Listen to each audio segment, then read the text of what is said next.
Shalom, shalom. Haleluya, puji nama Tuhan. Semua baik dan sehat, katakan amin. Haleluya.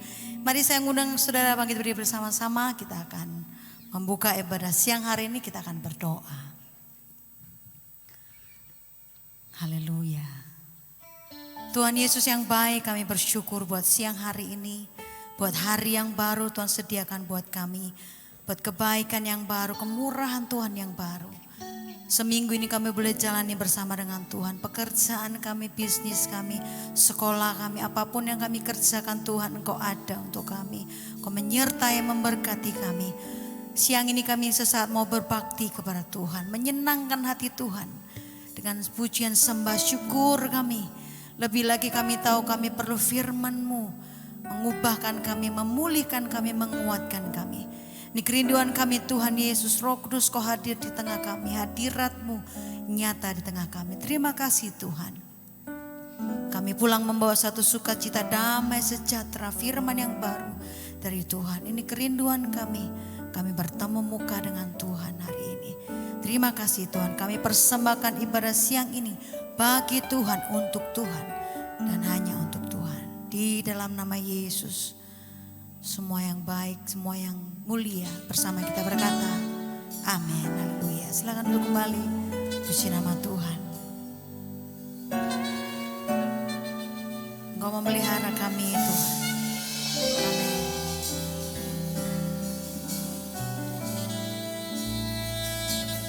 I have known the Father's care for me. He's been good, He's been good through it all. He's always there for me. God's been good to me. Everybody sing. I have known the Father's care for me. Amen.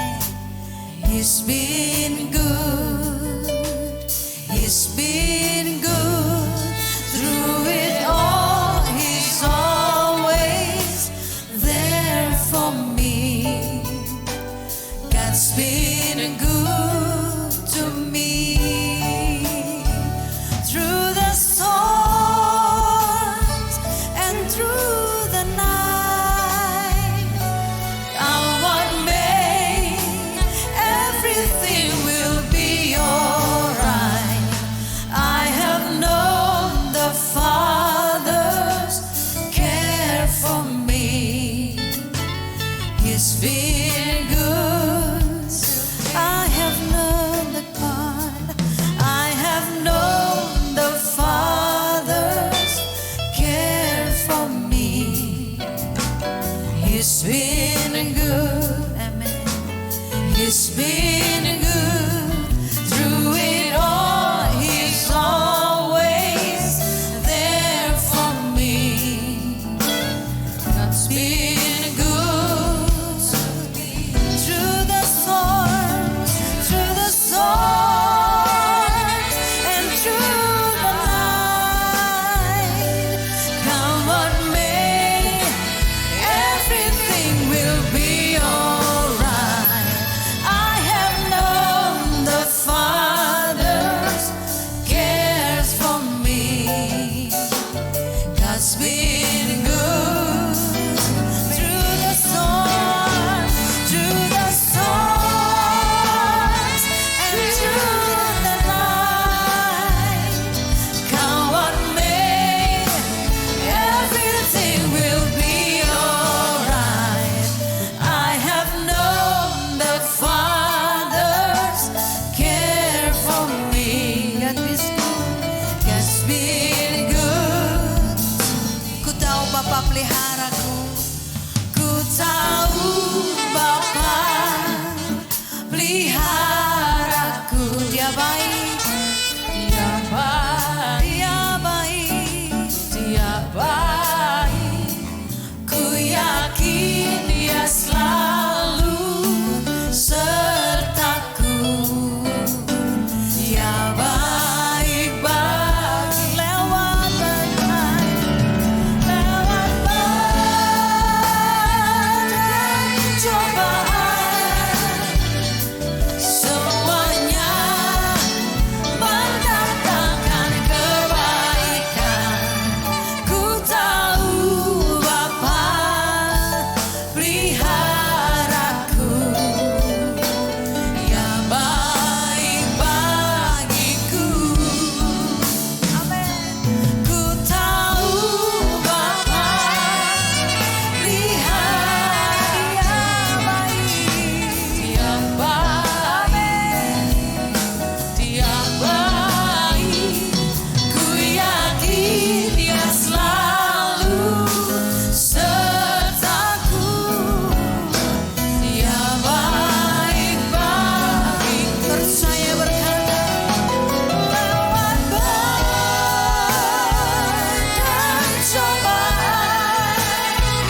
tepuk tangan buat kebaikan Tuhan. Kau memelihara kami dengan kebaikan-Mu. Kau menjaga kami Tuhan dengan kemurahan-Mu. Kau mengasihi kami dengan kasih-Mu Tuhan. Haleluya, haleluya, haleluya. Kami bawa sembah, kami bawa sembah kami. Haleluya, haleluya. Ini hidup kami, pujian kami, penyembahan kami. Tiada yang lain, tiada yang lain. Haleluya. Mari bawa korban syukur di hadapan-Mu, bermasmur bagi kebaikan-Mu. Kami menyembah, kami memuja-Mu Tuhan. Tiada yang lain, tiada yang lain. Kami menyembah, kami memuja. Haleluya,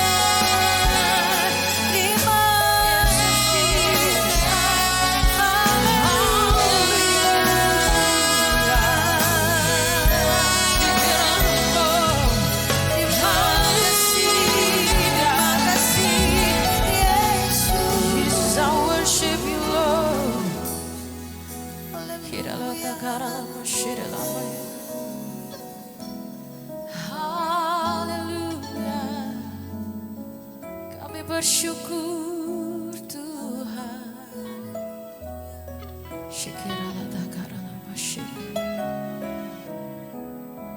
I worship you Lord. Kami percaya Kau ada di tengah-tengah setiap kami hari ini Tuhan.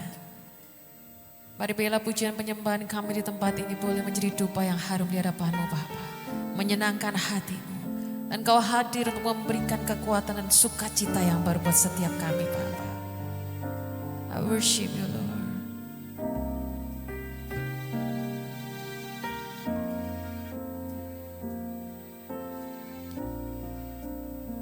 I worship you Jesus.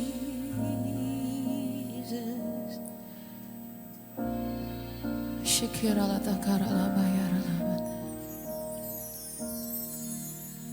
Holy, holy, holy, Lord God Almighty. Early in the morning, our song shall rise to Thee. Holy, holy, holy, merciful and mighty, God in three persons, blessed Trinity. Mari berikan tepuk tangan sorak-sorai kemuliaan buat Tuhan. Katakan suci, suci, suci, suci. Tuhan Maha Kuasa, Dikau kami puji di pagi yang teduh.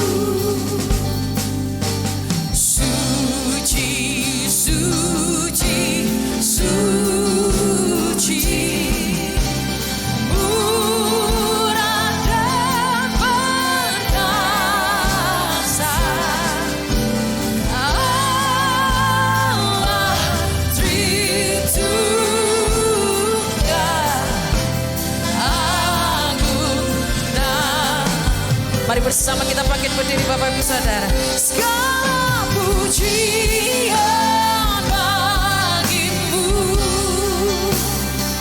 segenap nafas muliakanmu,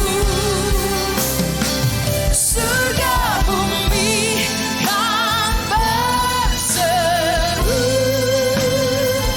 kuduslah Tuhan namamu. Katakan suci, suci, suci, suci, kau kudus, tersungguh di depan tatamu, memberi mahkotanya. Segenap malaikat sujud menyembahmu, Tuhan yang ada selama-lamanya. Dengan segenap hati angkat tangan mereka, segala pujian bagimu, segenap nafasku Tuhan. Amin. Surga bumi kan berseru, kuduslah Tuhan. Mari berikan tepuk tangan sorak-sorai kemuliaan bagi Tuhan. Segala pujian bagimu, segenap nafas muliakanmu, surga bumi kan berseru, kuduslah Tuhan namamu, kuduslah Tuhan, kuduslah Tuhan namamu, kuduslah Tuhan, kuduslah Tuhan namamu.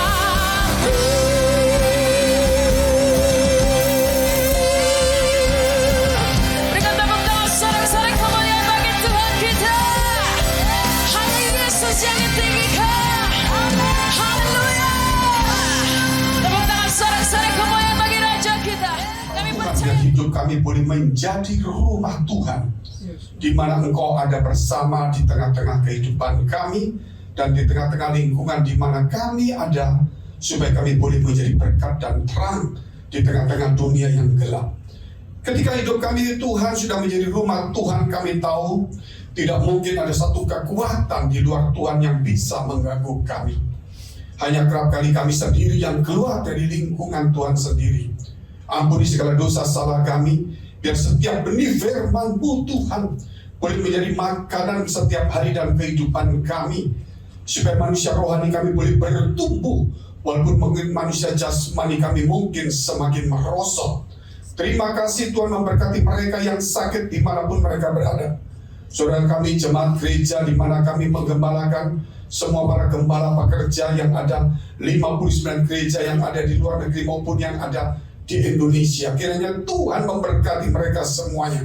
Tuhan memakai melindungi supaya pada tahun 2022 ini kiranya kasih penyertaan Tuhan sempurna dalam kehidupan kami, memberikan kekuatan bagi mereka yang bekerja, rumah tangga, usaha mereka. Mungkin mereka yang sendiri Tuhan hiburkan, dan mereka yang tadi juga Tuhan berikan hikmat marifat. Di dalam nama Tuhan Yesus kami sudah mengucap syukur dan berdoa. Haleluya. Amin. Amin. Ya, shalom saudara semuanya. Biarlah firman Tuhan tidak akan pernah berkurang, saudara. Kerap kali di tengah-tengah kehidupan kita juga iblis mengganggu kita. Ya, mungkin kita nggak konsentrasi, mungkin ada WA, ada handphone, tetapi firman tidak pernah kekurangan kuasanya untuk mengubah setiap hidup kita. Iblis ingin selalu mengganggu dalam kehidupan kita dimanapun kita berada. Oleh sebab itu dunia ini semakin cepat berubah. Jikalau kekristenan kita, saudara, tidak menunjukkan satu kualitas yang baik, menunjukkan satu manusia rohani yang berbobot, lama-lama Kristen ini akan, saudara, pelan-pelan akan berkurang. Kenapa? Karena kekristenan sendiri terpecah-pecah dengan paham yang berbeda, walaupun berbeda, tetapi kalau semua menjurus kepada kualitas yang baik, yaitu manusia rohani yang punya bobot nilai yang sebagai terang dan garam dunia, pasti semuanya jadi bagus. Tetapi saudara, kalau terjadi perpecahan, perubahan itu, tetapi tidak menunjukkan kualitas manusianya yang baik, hanya cuma menunjukkan kualitas hidupnya. Hidupnya bukan berarti manusianya, tetapi saudara, taraf hidupnya yang baik. Nah, ini agak sedikit menjadi satu pertanyaan, saudara. Apakah berarti orang yang tidak diberkati itu berarti jauh dari Tuhan, saudara? Nah, akhirnya terjadi pro kontra. Seharusnya kita harus berpikir, mau kita kurang atau lebih, kita ini semua di dalam ujian iman itu sendiri. Di tengah-tengah kita sakit, mungkin karena dosa kita, karena salah makan, mungkin salah hidup, tetapi itu adalah ujian supaya kita mengandalkan dan introspeksi diri. Mungkin kita sehat dan diberkati, itu ujian juga. Apakah kita ini sombong, saudara, merendahkan orang lain, terus kita sibuk lupakan Tuhan, itu satu ujian juga. Sebab itu dimanapun kita selama di dunia ini ujian. Walaupun kita sulit, kita diberkati, kita senang, jangan lupa kualitas rohani manusia kita itu harus ditingkatkan. Sebab itu dunia ini, saudara, saya mulai dulu dengan tema yang saya sudah berikan kepada saudara. Hidup dalam iman, berjalan dalam visi. Hidup dalam iman dan berjalan dalam visi. Ini sebuah dunia, saudara, dunia rohani yang berbeda juga dengan dunia yang ada sekarang. Namun punya hubungan yang akrab, yang erat juga. Di mana iman seseorang tumbuh, pasti kehidupan jasmania juga ada berdampak. Tetapi kalau kehidupan jasmania tumbuh, belum tentu keadaan manusia rohaninya itu bertumbuh juga. Berarti kita melihat iman ini lebih menentukan, saudara, yaitu baik jasmani maupun yang tidak. Tetapi yang jasmani tidak bisa mempengaruhi rohani. Karena apa yang tidak kelihatan itu, saudara, bisa menjadikan apa yang kelihatan. Saudara, firman Tuhan dan Allah itu bisa menjadikan semuanya. Tetapi semua yang ada tidak bisa menjadikan Allah. Oleh sebab itu banyak manusia kemudian menjadikan apa yang kelihatan yang ada ini menjadi Allah mereka. Termasuk yang Tuhan katakan mamon. Termasuk juga yang lain-lain. Sebab itu saya ingin memulai saudara dengan dunia yang sedikit berbeda hari ini. Ada dunia kenyataan yang sehari-hari ini, tetapi ada dunia virtual sekarang. Yang minggu-minggu lalu kita sudah petik kecil-kecil, yaitu metaverse dan sebagainya. Nah, ini ada hubungannya antara dunia virtual dengan dunia nyata ini. Contohnya saudara, kalau saudara main di game, seandainya ya ada game itu kan, metaverse itu kan dia ngambil idenya dari game itu. Sehingga waktu game bisa omong-omong, saudara, orangnya cuma chatting, bisa omong-omong, tukar senjata atau model ini, model itu, terus beli barang, pakai uang virtual semua. Nanti bisa ditukarkan menjadi uang aslinya. Saudara, bisa omong-omong di virtual, bisa ribut juga di tengah-tengah kehidupan kita. Saudara, bahkan kejadian di Indonesia ini, orang ribut di virtual, keluar di tengah jalan, akhirnya saling membunuh. Nah, kejadiannya di virtual. Tapi bisa pengaruh seperti itu. Berarti kita lihat dunia nyata, dunia virtual ini tidak berbeda jauh. Kalau kita lihat dunia virtual ini, saudara, adalah kalau kita katakan itu dunia ini adalah dunia entertain, saudara. Dunia bisnis juga, saudara. Dunia hiburan, ya tentunya seperti itu. Makanya kalau saudara lihat itu metaverse, mungkin ada dunia-dunia lain yang contohnya pendidikan, dunia kejahatan juga ada gitu. Tetapi yang pasti larinya seperti itu. Nah, kita bagaimana melihat dunia nyata ini, dan sekarang dunia nyata digabung dengan virtual. Uang kita, saudara, ada juga uang digital. Akan ada penggabungan. Sekarang bagaimana hidup kita ini boleh menjadi berkat, bukan hanya di dunia nyata ini, tetapi di dunia virtual ini. Semua orang sudah menjadi hobi di tempat ini, menciptakan surga sendiri, kesukaannya sendiri di tempat ini. Nah, kita sekarang sodorkan firman-firman di tempat itu, supaya di tengah-tengah dunia impiannya mereka, dunia bisnisnya mereka, saudara, dunia yang dia apa saja yang dia pikir, kita akan sodorkan dunia iman dan rohani sendiri. Nah, kalau kita bicara tentang dunia, saudara, nyata dan dunia virtual itu tidak memberikan satu harapan. Mungkin sedikit orang ingin kaya di tempat itu, tapi bukan harapan yang pasti. Tetapi kalau dunia iman itu memberikan pengharapan yang pasti. Itu bedanya.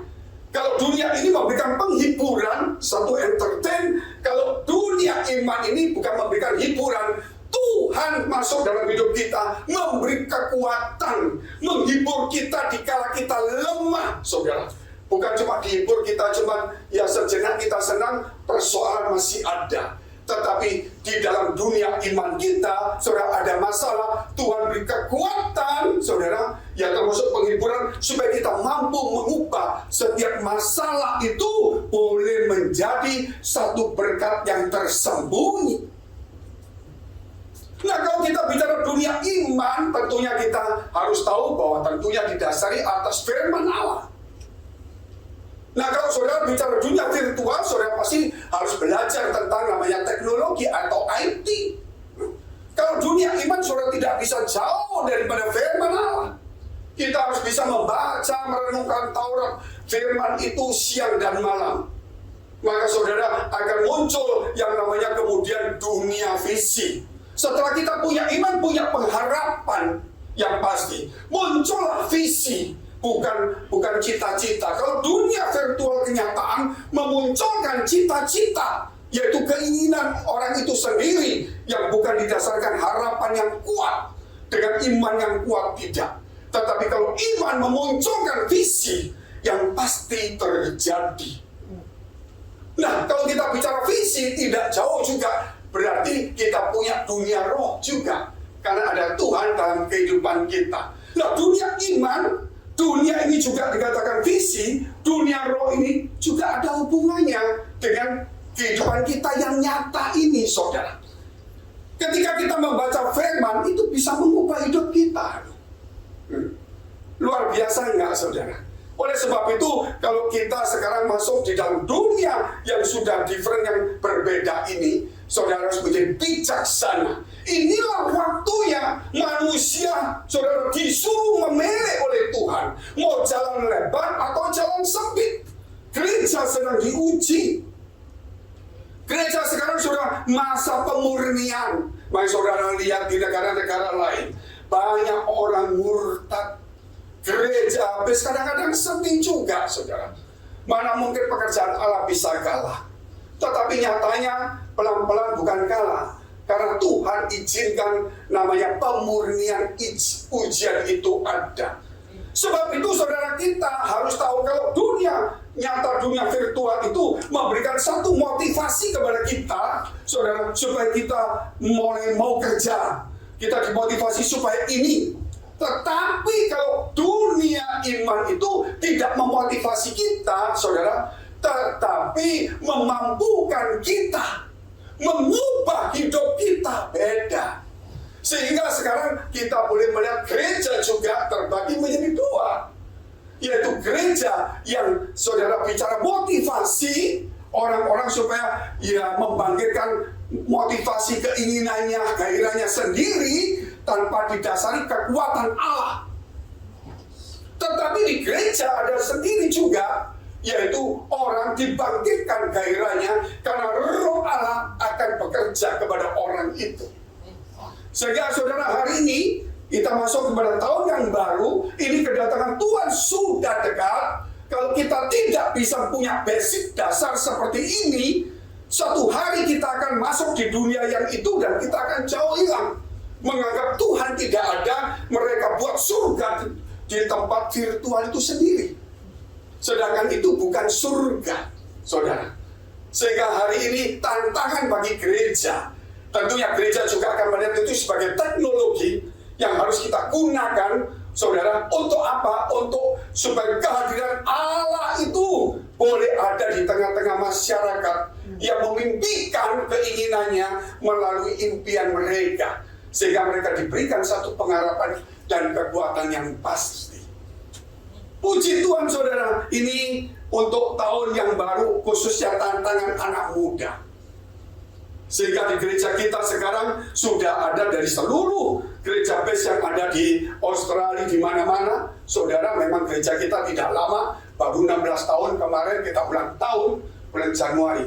Tetapi anak muda kita sekarang sudah ada ratusan. Dan para pelayan Tuhan anak-anak muda sudah hampir 100 orang. Kita masuk regenerasi. Kenapa, saudara? Kalau kita tidak memberikan kesempatan anak muda dengan wawasan firman dengan yang luar biasa, kita akan suatu hari tertinggal dengan yang lainnya. Karena kekuatan kita juga sekarang, estafet kita harus dikasihkan kepada anak yang muda ini. Suatu hari saya di malam hari, saya diberikan satu, saudara, penglihatan oleh Tuhan. Yaitu ada beberapa pendeta saya kenal, ada yang tidak saya kenal. Kumpul dengan para konglomerat, saudara. Dan saya heran konglomerat ini banyak yang nggak Kristen. Saya tuh ada apa? Terus dia ngomong sama saya gini, Frankie, kalau gerejamu mau maju rame, ayo pakai Alkitab ini. Saya lihat tuh, Alkitabnya, saudara, Alkitabnya warnanya merah, saudara. Ditulisi Alkitab inspirasi, bukan Injil. Artinya, saudara, Alkitab yang dirubah di dalam khotbahnya penuh dengan motivasi-motivasi, membangkitkan kekuatan manusia sendiri, melupakan kekuatan Allah. Setelah saya lihat begitu, akhirnya, saudara, saya langsung melihat begitu, loh, kok begitu? Nah, ini saatnya konglomerat yang sudah bukan Kristen juga, akhirnya mulai membayar, saudara, kerjasama dengan para hamba Tuhan dalam visi itu loh. Dalam penglihatan ini bukan satu nyata. Dan visi itu saya tanggap akhirnya kerjasama karena gereja nggak ada punya uang. Situasinya sulit, nggak bisa bayar sewa gedung atau sewa mall. Sehingga mungkin pihak mall itu kerjasama. Kerjasama bentuknya bermacam-macam, saudara. Bisa perpuluhannya dibagi dua, supaya mallnya ramai dikasih ini itu dan sebagainya. Nah, inilah, saudara, akhirnya gereja, saudara, diperalat kembali. Karena gereja membutuhkan yang namanya mamon. Gereja membutuhkan keterkenalan. Gereja tidak membutuhkan kekuatan Tuhan lagi. Sebab itu, saudara, jangan lupa sebagai orang percaya, kekuatan itu hanya ada pada Tuhan ketika kita menyerahkan hidup kita, ketika kita berdoa, walaupun itu seperti dunia iman yang nggak kelihatan, seperti virtual. Tetapi dalam virtual kita bisa berbicara, akhirnya bisa menukarkan barang dan sebagainya. Dunia iman juga sama, saudara. Bahkan lebih hebat. Sebab itu jangan tinggalkan Tuhan. Kita lihat dulu poin yang pertama, untuk kita mengenal supaya lebih dekat lagi firman Tuhan ini, yaitu iman yang hidup itu bekerja. Iman yang hidup itu bekerja. Matius pasal 9 ayat 20 sampai dengan 22.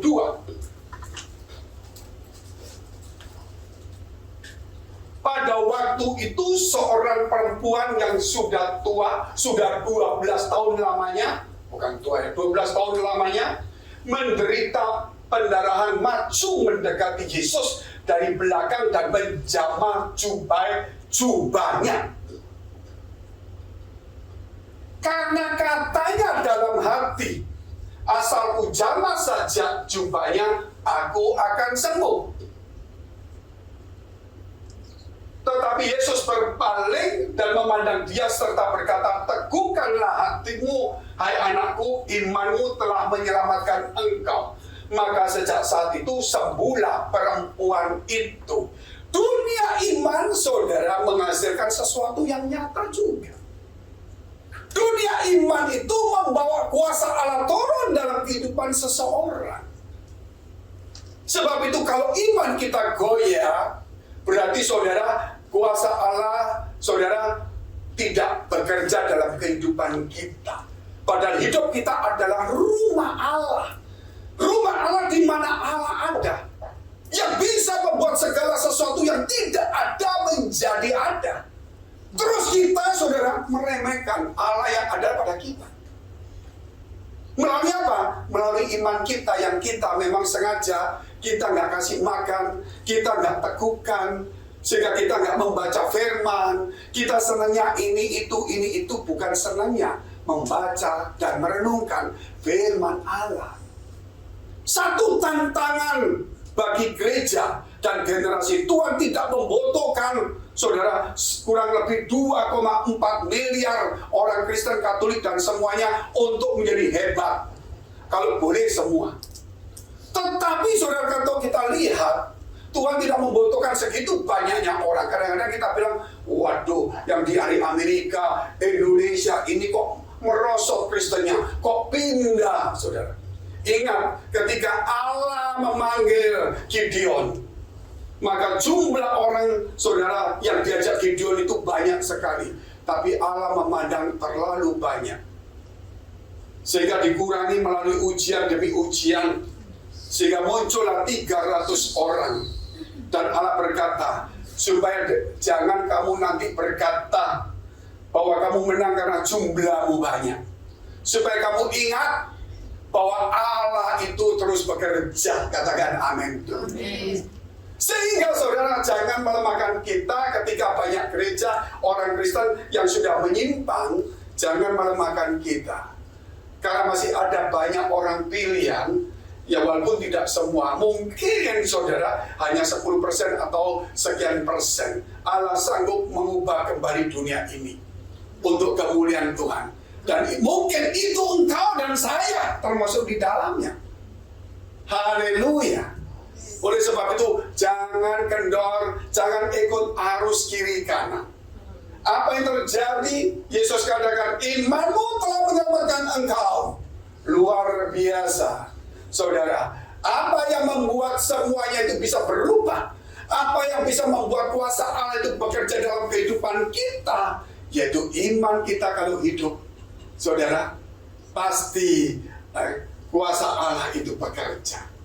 Jadi orang Kristen, saudara, apa yang harus kita perbuat? Bukan cuma duduk di gereja, ibadah, oh puji Tuhan, senang, selesai pulang, aku sudah ibadah. Apa yang kau tangkap di gereja? Apa yang kau tangkap di rumah Allah? Kalau kita pergi ke sebuah restoran, kita tahu restoran itu menunya apa yang baik, yang enak, saudara. Mungkin juga yang murah, tapi yang pasti banyak dan enak. Saudara, kalau murah, tidak enak, itu nasi garam. Sudah pesan nasi garam sama kacang aja, saudara. Nggak mungkin. Pasti kita cari yang apa menu mungkin yang enak. Ya. Seandainya kalau enak pun, saudara, mungkin mahal, kita cari yang lainnya. Dan di sini kita pasti makan di tempat itu. Demikian kalau kita di gereja, apa menu utamanya? Amin. Bukan berjumpa dengan teman satu dengan yang lainnya. Gitu. Bukan berjumpa satu dengan yang lainnya. Atau saudara, kalau kita melihat, ya, mungkin juga kita berpikir, kelihatannya aku di gereja ini mau happy, mau dekat sama mall, mau dekat sama ini orang kaya. Mau enggak, saya di gereja mau dekat Tuhan. Menu utamanya firman Tuhan yang mendidik saya, gitu loh. Bukan memotivasi saya. Karena Tuhan tidak memotivasi kita, tapi mendidik. Itu beda sekali, saudara. Nah, disinilah kita harus dapat menu utama itu. Jangan sampai kita pergi ke steak house. Saya ajak teman saya ke steak house, saudara. Steak house ini cukup mahal. Saya bilang, ayo kita makan. Ini para hamba Tuhan, setelah kita ada wisuda. Wisuda kan kita punya STT ya. Wisuda S1, para dosen yang pernah ngajar termasuk ya pejabat pemerintah sebagai yang mengurusi keagamaan itu harus menyaksikan bahwa STT kita ini bukan abal-abal. Dosen-dosennya juga orang disiplin, Materinya juga begitu. Saya ajak makan, saudara, kurang lebih ada 20 dosen sama yang lain. Ayo kita makan di steakhouse. Saya bilang, waduh ini mahal juga. Nah kalau nanti mereka pilih ini itu, kita nggak bisa bayar ini. Jadi kita batasi saudara, minumannya 2 macam, gitu loh. Ya mungkin es campur sama SP. Makanannya steaknya 4, ikan, ayam, sapi, babi. Kalau yang model-model lain, saudara mama gajah, singa nggak ada. Maksud saya yang mahal-mahal, yang stick import segitu, waduh, sudah berat sekali, kita nggak mungkin bisa bayar. Ketika sampai di sana, yang pintar-pintar ya pilih bagus. Terus yang nggak pintar gini, makan apa? Terserah Pak, nasi campur Pak. Saudara saya jadi bingung, mana ada nasi campur di sini ya? Ya saya nasi campur saja Pak, gitu. Waduh. Gini aja Pak, Bapak makan, nanti udah kenyang. Bapak makan daging dulu, nanti saya kasih roti, mungkin nanti Bapak pulang, kita beli nasi campur lagi. Gitu. Jadi kita makan dagingnya dulu, nasinya kita belakangan. Jadi akhirnya seperti ini. Nah di gereja juga sama saudara. Kalau tidak penumbukan iman kita, hanya menimbulkan satu cita-cita kita, ambisi kita berbahaya. Berarti saudara kita salah dikipas-kipas terus. Kita perlu lupa membawa Tuhan dalam hidup kita. Kita lupa hidup kita rumah Tuhan. Poin yang kedua kita lihat. Sebelumnya kita lihat Ibrani pasal 3 ayat 14 dulu. Karena kita telah beroleh bagian di dalam Kristus. Sudah terima belum? Orang percaya sudah terima bagian. Keselamatan, iman semua sudah ada. Damai sejahtera, sukacita pasti sudah ada. Mungkin hanya kadarnya naik turun berkurang. Asal saja kita teguh berpegang sampai pada akhirnya pada keyakinan iman kita yang semula. Jadi iman kita harus kembali nih. Dulu kita menjadi Kristen karena apa? Pasti saya yakin saudara waktu kita jadi Kristen karena kita lihat, waduh, ini sesuatu yang bisa mengubah hidup saya. Ada keteguhan, kedamaian, ada ketenangan dan sebagainya. Tapi di tengah perjalanan kita lirik kiri kanan, kok lebih kaya, lebih mahal ini rumahnya, aduh, akhirnya pikiran kita bisa berubah. Kita harus berpegang teguh pada iman kita yang semula.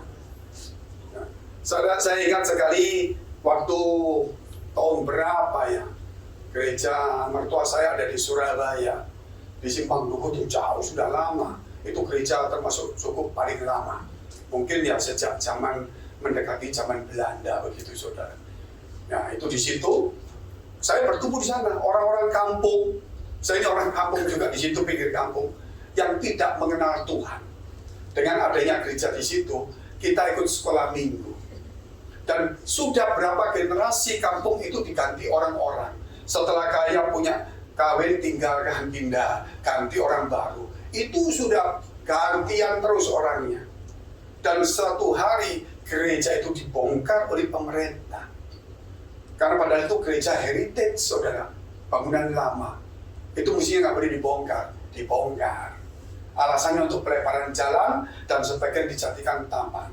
Kalau saya melihat, hilang gereja. Oh, gereja gedung bisa hilang, tapi gereja yang jalan tidak bisa hilang.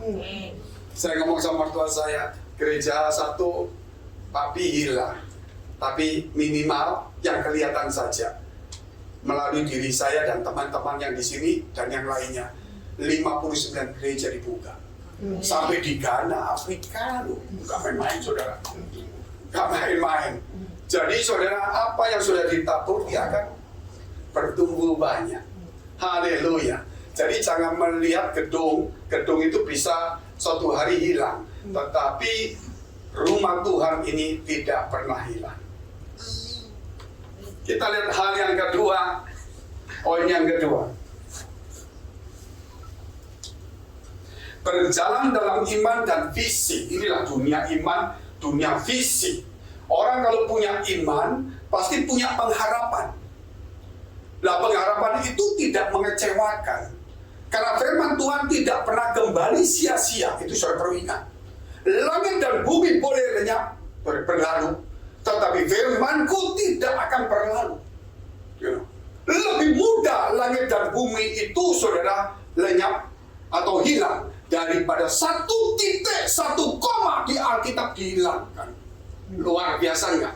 Jadi pengaruhnya satu titik, satu koma tidak bisa dihilangkan. Loh, kok bisa? Saudara coba lihat www.kompas. Nggak ada dotnya saja nggak muncul-muncul. Enggak, saudara. Makanya satu titik, satu koma tidak bisa dihilangkan. Kalau dihilangkan, saudara nggak bisa lihat semuanya. Oh, zaman dulu Tuhan sudah bicara luar biasa. Sekarang orang pakai dot itu, saudara. Makanya kembali kepada firman Tuhan itu luar biasa. Jadi saudara, kembali lagi kita bicara. Jadi Tuhan memberikan pengharapan yang pasti. Ketika kita punya pengharapan kepada Tuhan, baik surga, keselamatan kita, masa depan kita, anak cucu kita, asal kita setia, maka Tuhan juga akan memelihara kita, saudara. Memelihara, kemudian Dia memberikan visi. Ketika Ishak mengalami kelaparan, saudara, domba-dombanya sudah nggak ada rumputnya. Akhirnya Ishak berpikir, aduh, aku tak pergi ke dunia saja, ke Mesir. Tetapi Tuhan berkata, tidak bisa. Kamu tidak boleh ke Mesir, ke dunia. Kamu harus ke Gerar saja. Artinya, saudara, di sini kita kalau di tengah kesulitan, jangan kembali ke dunia. Tapi kita masuk aja di dalam penantian, di dalam janji Tuhan. Ya, kita harus teguh kuat seperti Ayub. Ayub katakan, saudara, ya, seandainya Tuhan menguji aku, maka aku akan timbul seperti emas. Di tengah-tengah penantian, sakit, keluar air mata, kesulitan, di akhir selalu akan muncul yang lebih mulia dan indah. Sebab itu dia pergi ke Gerar. Dari situlah kemudian dia menabur dengan susah. Ternyata satu tahun itu juga dia menuai 100 kali lipat. Sampai orang-orang yang di sekitar itu melihat, kita sudah ratusan tahun di sini, kerjanya sama, gitu. Tanahnya sama. Nah, ini orang baru datang di tanah sama tapi lebih kecil dari kita. Kok bisa 100 kali lipat, kita 1 kali lipat? Mungkin gitu, saudara. Karena Allah bekerja di tengah-tengah kehidupannya. Saudara, disitulah dunia visi. Ketika Tuhan berbicara kepada kita, kita ikuti, saudara. Juga sama, saudara, kalau kita lihat firman Tuhan, yaitu di dalam, terus tadi Matius pasal 9 ayat 23 sampai dengan 26.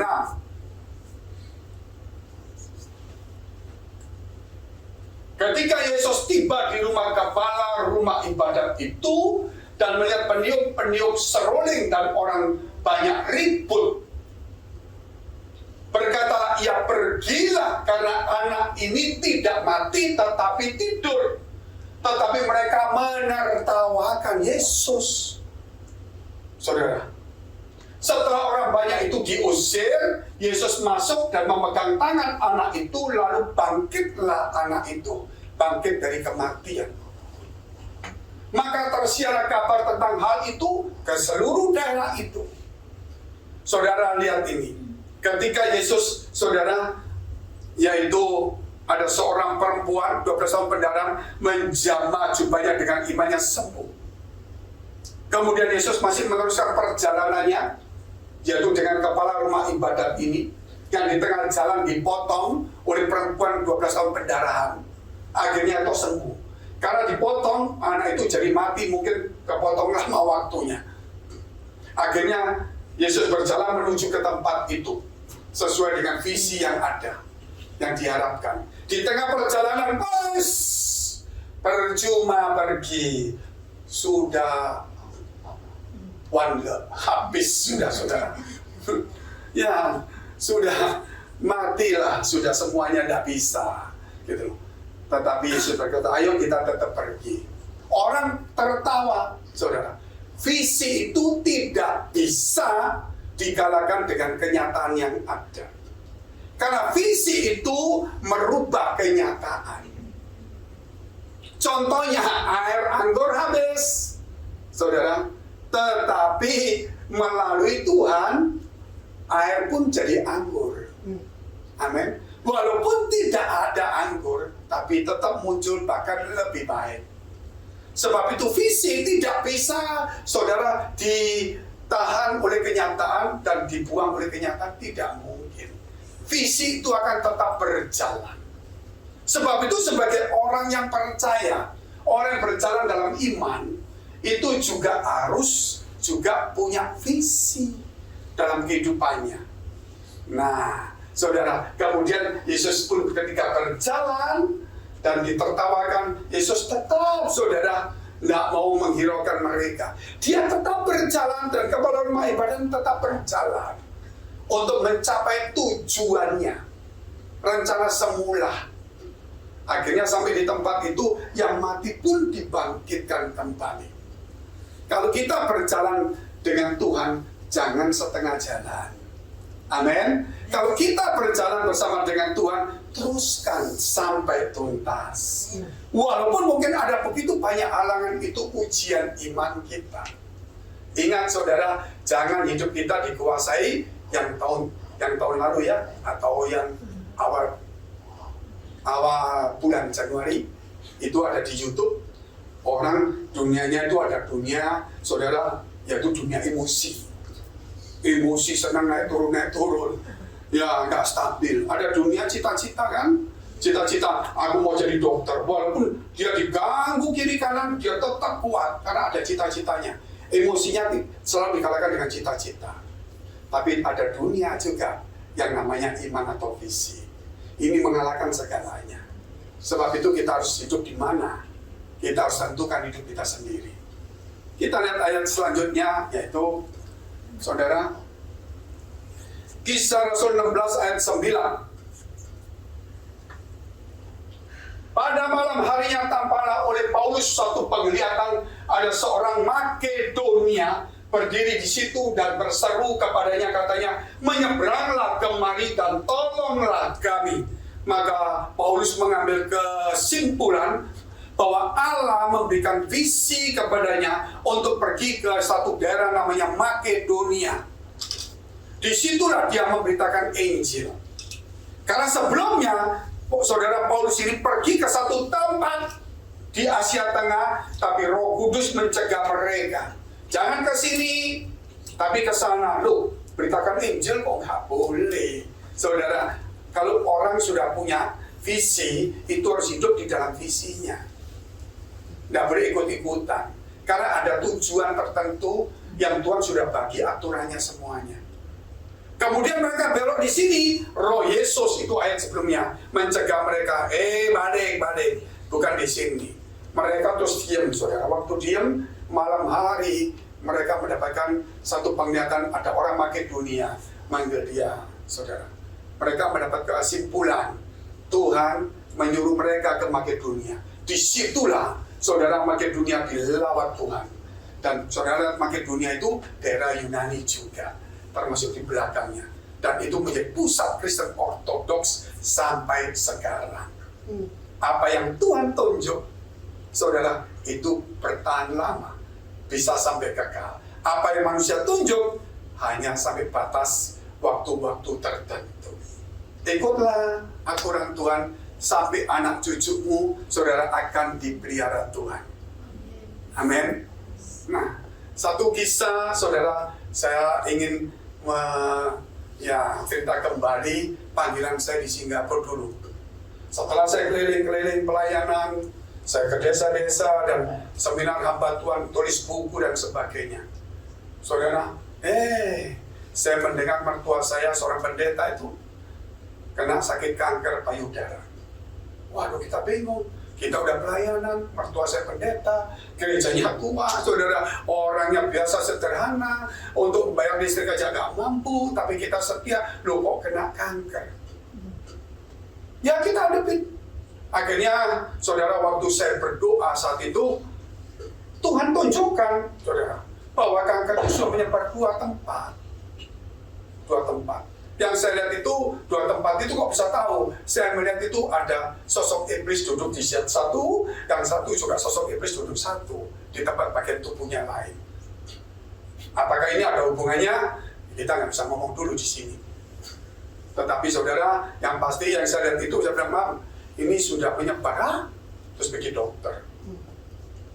Dokter Surabaya lihat, waduh, nggak bisa tante, mesti dipotong. Tapi sudah menyebar, nggak mungkin. Jadi umur tante cuma 3 bulan. Ya, apapun saudara sebagai manusia harus ada usaha. Nggak boleh menyerah. Pasrah kepada Tuhan bukan berarti menyerah kepada keadaan. Itu berbeda. Banyak orang menyerah kepada keadaan, pasrah pada Tuhan beda. Pasrah kepada Tuhan itu bukan menyerah kepada keadaan. Kadang-kadang pasrah kepada Tuhan itu kita bisa melawan. Saudara, ya keadaan kita yang berubah melalui iman kita. Akhirnya saya pergi ke Singapura. Dari Singapura ini, ya saudara pasti tahu kisahnya lah, di buku itu ada.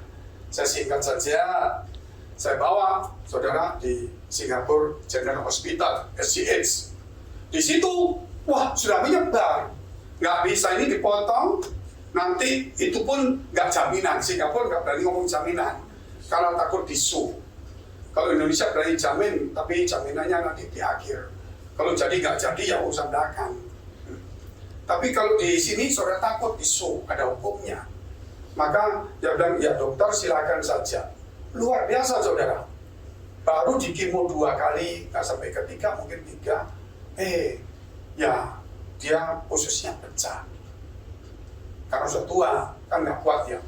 Karena ususnya pecah, dibawa langsung ke rumah sakit. Ke rumah sakit. Untuk apa saudara? Supaya dijahit kembali, karena obatnya terlalu keras. Tapi dokter sudah bilang begini, ini sudah di kemo. Baru di kemo, ususnya pecah, kita operasi. Tapi nggak ada harapan. Karena antibody semua, imunnya semua lagi dibunuh semua. Ya kuman-kuman baiknya kan di kemo kan dibunuh semua. Jadi kalau malam-malam ada apa-apa ya dokter ngomong sama suster, ya jangan panggil saya. Suruh siap-siap aja bawa pulang. Tapi malam hari itu mertua saya setelah sadar saudara, dia melihat Yesus di kayu salib itu dalam penglihatan malam ya. Dia lihat Yesus itu, saudara, kok ada Yesus disalib. Kemudian ada satu tangan yang besar menurunkan Yesus yang disalib itu saudara. Ketika diturunkan Yesus termulai begitulah. Terus diserahkan, nggak ada mukanya, di tangan saja. Besar diserahkan ke mertua saya. Mertua saya berkata, Yesus, kaget saudara. Waktu dia kaget itu saudara, hilang. Dan saat itu, saudara, pagi-pagi kering semuanya. Kering semuanya. Sekian hari kemudian, dia pulang. Dia pulang, saudara. Suatu hari dia kembali, dokternya sudah pindah dari SGH ke klinik. Ya sudah ngetop, saudara. Karena pasiennya yang harusnya mati, tidak mati kan. Jadi langsung ngetop juga gitu loh. Itu pasien kanker pertama kali sembuh di Singapura. Tahun 99. Tahun 2000 lah saudara boleh katakan itu pertama kali. Akhirnya dokter itu ngetop sekali. Kemudian mertua saya suatu hari kembali, dokternya juga saudara ya akhirnya sampai hari ini sudah sekian berapa tahun, tahun 99 sampai sekarang ya. Saudara hitung sendiri 22 tahun ya. Nah, itu waktu dia sembuh, anak saya baru umur berapa? 1 tahun, 4 tahun. 4 tahun. Tuhan ngomong apa? Kamu tinggal di Singapura. Menjadi satu kesaksian bagi orang di sini. Supaya mereka tetap berharap kepada Tuhan. Dia memegang nyawa orang. Saudara, makanya ketika kasus Pak Joni pendeta gembala di sini, Pak Joni belakang. Yang pada tahun berapa itu Pak Joni? Sudah tahun 2019 Desember ya, yang sudah gak punya harapan, saudara pasti tahu lah fotonya. Ditolak rumah sakit Singapura, ditolak Indonesia, balik Singapura ditolak, dia sudah kolab, sudah hampir, sudah ya macam-macam lah ngomong. Itu gak bisa diceritakan, pokoknya sudah mati lah itu. Tapi akhirnya juga sembuh juga. Sampai hari ini malah sehat, semua saya heran. Bukan sembuh saja, kok rambutmu tambah tumbuh ya? Jangan-jangan nanti orang-orang yang botak-botak ingin sakit seperti kamu supaya sembuh lagi rambutnya. Jadi mukjizat itu terjadi juga, saudara. Apa yang Tuhan ngomong supaya menjadi satu kesaksian, supaya manusia itu jangan berharap kepada dunia. Kita boleh berusaha, tapi tetap berharap kepada Tuhan. Kita hal yang ketiga, yang terakhir, yaitu kita harus hidup dalam iman bersama dengan Tuhan. Hidup dalam iman bersama dengan Tuhan. Ya kita lihat tetap Matius pasal 9, tapi ayat yang di depannya, yang sebelumnya. Sementara Yesus berbicara demikian kepada mereka, ini masih sebelum kejadian tadi. Ini sebelumnya kejadian. Jadi Yesus masih didatangi kepala rumah ibadah, terus diminta tolong pergi ke rumahnya, anaknya sakit mau mati. Di tengah perjalanan, baru perempuan 12 tahun pendarahan tegang, sembuh. Kemudian sampai di sana, anak muda itu bangkit. Tetapi ini sebelumnya. Sementara Yesus berbicara demikian kepada mereka, datanglah seorang kepala rumah ibadat, lalu menyembah dia dan berkata, anakku perempuan baru saja meninggal. Tetapi datanglah dan letakkanlah tanganmu atasnya, maka ia akan hidup. Lalu Yesus pun bangunlah dan mengikuti orang itu bersama-sama dengan murid-muridnya. Setiap orang Kristen harus menjadi murid Tuhan. Bukan cuma sekedar pengikut dan pengagum saja. Menjadi murid yang mau dididik. Dan kalau seorang murid, Yesus kemana? Dia harus ikut. Dikatakan Yesus diundang, murid juga ikut. Oleh sebab itu, saudara hidup di dalam iman itu berarti kita ini harus juga bersama dengan Tuhan setiap hari. Mungkin saudara berkata, aku sering dengar ini, Pak, aku sudah tahu, tapi kita tidak pernah menjiwai. Coba saudara berpikir begini aja. Jantung saudara ada di sini, betul kan? Saudara tahu jantung ada di sini, tapi kerap kali kita mengabaikannya. Bahkan yang sakit jantung tahu jantungnya lagi bermasalah, tapi kerap kali juga mengabaikannya. Itulah manusia, saudara. Nah, karena manusia itu bisa melihat apa yang dilihat di depannya, tetapi manusia tidak pernah bisa melihat apa yang ada di dalamnya. Di dalam hidup kita itu, saudara, ada Tuhan. Sehingga hidup kita menjadi rumah Tuhan. Amin. Jadi kalau kita pergi kemanapun juga, Tuhan ada di mana? Bersama kita, saudara. Nah, kalau kita pergi ke tempat-tempat saudara yang kurang berkenan, terpaksa Tuhan di dalamnya juga ikut, walaupun tidak menikmati. Seharusnya dalam hidup ini, rumah Tuhan ini, Dia yang memimpin kita. Dan kita yang ikut. Tapi kenyataannya sekarang, saudara, kerap kali kita yang memimpin, Tuhan yang ikut. Dan ini yang terjadi di dalam kekristenan sekarang. Saudara, ketika kita mulai marah, ketika kita ambisi, ketika kita maksudnya hal yang buruk lah, akhirnya saudara kita lakukan. Padahal ada Tuhan di dalamnya loh. Seandainya kita bunuh orang ini, Tuhan ada di dalam. Apakah Tuhan setuju? Tidak. Dia melarang. Persoalannya, saudara, kita mengabaikannya. Sehingga firman itu mengajarkan, jangan membalas kejahatan dengan kejahatan. Balaslah dengan kebaikan. Saudara, itu kalau firman kita ingat, pasti Tuhan yang memimpin hidup kita. Kita nggak mungkin membunuh orang juga. Inilah, saudara, yang boleh saya katakan kembali, manusia harus ingat bahwa Tuhan ada dalam kehidupan kita. Dan bukan hanya kehidupan kita, biar Dia yang memimpin hidup kita. Itu jelas, saudara. Jangan sampai tidak. Kalau saya boleh ceritakan, yaitu ada orang yang tersesat di hutan. Dia tidak tahu kemana caranya. Dia punya pikiran, aku mau ke sana, aku mau ke sini. Dia pakai macam-macam peta dan sebagainya. Bagus kan? Tetapi suatu saat dia cuma melihat dari jauh. Di kegelapan malam itu ada nyala terang kecil sekali. Ya kedap-kedip saudara. Dia lihat itu, berarti di situ ada lampu. Kalau ada lampu ada kehidupan, pasti ada manusia. Ini malam, saudara. Kita nggak tahu arah mana. Dia jalan arah lampu itu aja di jalan itu.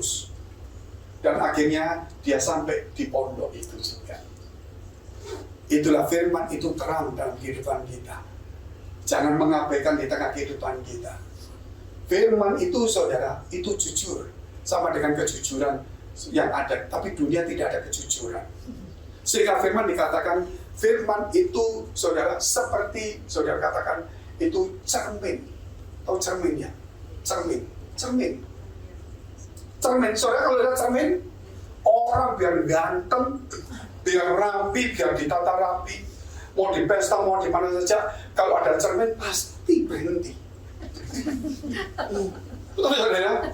Sudah rapi, masih tetap saudara, masih kurang sedikit. Kadang-kadang dia tersenyum sendiri. Dia masih ada seperti itu loh. Walaupun sudah cantik, sudah rapi, sudah pergi dandan dimanapun, habis potong semuanya begitu. Ya, terus dia jalan. Karena cermin itu jujur. Gak peduli presiden, gak peduli orang kaya, gak bawa uang emas, berlian, betul kan? Kalau mukanya ada coretan, dia tetap tunjukkan coretan. Betul ya? Ya, walaupun saudara mungkin saudara sudah orang yang terkenal bawa pistol, bawa granat, bawa tentara banyak, saudara lihat cermin tidak kentang. Kalau saudara memang di sini mungkin ada benjolan, ditunjukkan benjolannya. Saudara pasang granat kurang ajar cermin, pecahnya dilihat lagi, tetap ada benjolan ini saudara. Itulah yang namanya firman Tuhan. Makanya selalu dikatakan jujurlah seperti cermin. Tapi sulit. Saudara, waktu kita mau jujur, di sini ada pistolnya bukan berupa peluru, berupa uang. Ditodong pakai uang. Ayo, kalau kamu ngomong benar, uang ini hilang. Kalau ngomong nggak benar, uang ini masuk. Masuk dulu. Makanya dikatakan terang. Terang itu berarti bukan gelap. Kita itu terang. Kalau terang yang abad-abad dirimu gelap, betapa gelapnya terang itu. Kita berdiri, kita berdoa. Haleluya, puji Tuhan, terima kasih memberkati setiap kami di tempat ini, supaya kami memulai hidup kami pada tahun yang baru dengan iman, supaya kami itu berjalan dalam iman dan visi, supaya Tuhan kami boleh hidup di dalam iman kami, juga kami ingin hidup bersama dengan Tuhan dan Tuhan yang memimpin hidup kami. Memberkati setiap kami supaya kami boleh membedakan, mengerti maksud rencana Allah dalam kehidupan kami, supaya kami selalu menjadi kuat, menjadi terang, tidak terombang-ambing oleh keinginan dunia maupun tempat lain kami, karena kami tahu tujuan kami ke gereja, yaitu mencari Tuhan, bukan mencari manusia, mencari firman, mencari cermin kehidupan itu, yaitu firman Allah yang memberitahu tentang apa perilaku kehidupan kami yang sebenarnya. Terima kasih Tuhan, supaya setiap kami boleh berbenah diri di dalam nama Tuhan Yesus. Mari kita berdoa syafaat untuk semua gereja yang ada di seluruh dunia. Kami berdoa Tuhan untuk semua gereja yang ada di seluruh dunia. Dari hamba Tuhan sampai kepada umat Tuhan, kiranya Engkau memberkati mereka, supaya mereka menjadi berkat dan hidup mereka berdampak. Supaya di mana gereja mereka melayani dan berjemaat, dipenuhi orang-orang yang takut akan Tuhan dan tulus hati. Kami berdoa Tuhan untuk semua gereja yang ada di seluruh dunia, supaya mereka bersatu rukun dan tidak terpecah-pecah, supaya dunia percaya Yesus adalah Tuhan bagi kemuliaan Allah Bapa di surga. Demikian gereja di mana kami menggembalakannya, gereja Blessing in the Spirit atau BES. Kami berdoa untuk setiap persembahan yang dipersembahkan umat-Mu, kiranya menjadi dupa yang harum di hadapan Tuhan, dan Kau memberkati segala pekerjaan, rumah tangga, kesehatan, iman rohani mereka, sampai kepada anak cucu mereka. Kebajikan, kemurahan selalu menyertai mereka. Mari dekatkan kedua tangan-Mu di dadamu, karena untuk menerima berkat itu mudah, namun menjaga hati itu sukar. Kalau Tuhan membuka pintu dan memberkati, tidak satu pun yang bisa menutup dan merintanginya. Tapi kerap kali hati kita yang tidak tahan uji menjadi sombong, kikir, sibuk, dan sebagainya. Sebab itu firman Tuhan berkata, jagalah hatimu dengan penuh segala kewaspadaan, karena dari situlah terpancar kehidupan. Jadilah berkat dan terimalah berkat rahmat anugerah dari Allah Bapa di surga di dalam Putra Tunggalnya Yesus Kristus yang sudah mati bagi dosa-dosa kita dan bangkit pada hari ketiga, sehingga kita punya Tuhan Allah yang hidup dan iman kita bukan kepada Tuhan yang mati, dan Dia naik surga menyediakan rumah bagi kita sehingga kita punya pengharapan yang pasti, dan Dia akan datang kedua kali menjemput gereja jemaat dan umatnya yang berjaga-jaga kudus, dewasa dan bijaksana serta menghakimi dunia. Di dalam persekutuan dengan Roh Kudus membuat hati kita berkobar-kobar, roh kita menyala-nyala, sehingga kita senantiasa di dalam kasih semula kepada Tuhan. Roh Kudus menghibur, menguatkan, memelihara, menginsyafkan, menuntun, memimpin kita kepada kebenaran dan kekudusan, dan membuat kita menjadi saksi Kristus mulai hari ini sampai selama-lamanya. Mari kita akhiri dengan doa yang diajarkan Tuhan Yesus pada kita. Bapa kami yang ada di surga, dikuduskanlah namamu, datanglah kerajaan-Mu, jadilah kehendak-Mu di bumi seperti di surga. Berikanlah kami pada hari ini makanan kami yang secukupnya, dan ampunilah kami akan kesalahan kami, seperti kami juga mengampuni orang yang bersalah pada kami. Dan janganlah membawa kami ke dalam pencobaan, tetapi lepaskanlah kami daripada yang jahat. Karena Engkau yang punya kerajaan dan kuasa dan kemuliaan sampai selama-lamanya. Amin. Shalom, tepuk tangan Tuhan. Silakan duduk, Tuhan Yesus memberkati.